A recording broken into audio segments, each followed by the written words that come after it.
Bonjour à tous, aujourd'hui on se retrouve sur une parcelle de colza, donc une culture en difficulté depuis plusieurs années, avec des surfaces en baisse parce que techniquement très compliqué à mettre en place, notamment au niveau dès le départ au semis des sécheresses successives qu'il y a eu, et puis aussi une pression insecte très importante, notamment en automne, qui met en péril souvent la culture. Donc là, vous voyez le stade actuel. Bon, là, on a quand même une assez belle parcelle de colza avec des beaux étages, des siliques qu'on voit ici déjà bien remplis. Bon, les grains sont encore verts. Et là, on va tout doucement aller vers la maturité. Donc là, bientôt, effectivement, dans quelques semaines, la récolte. Mais il est déjà temps de penser au futur, donc au futur semis du mois d'août. Déjà, vos techniciens, je pense, vont déjà vous en parler, aussi bien pour les semences que pour les produits, les engrais.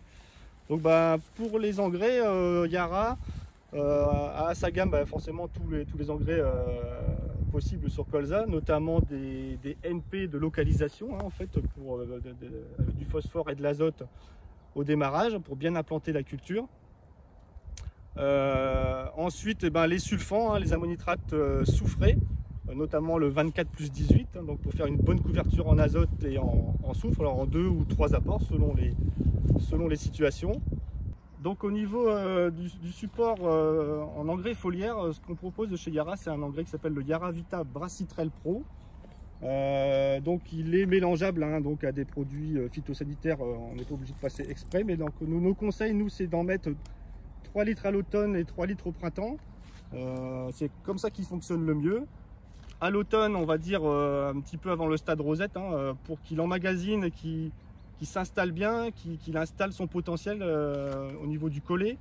Et ensuite au printemps pour le relancer dès la relance de végétation, pour lui donner un petit coup de pouce pour le relancer au niveau de son installation.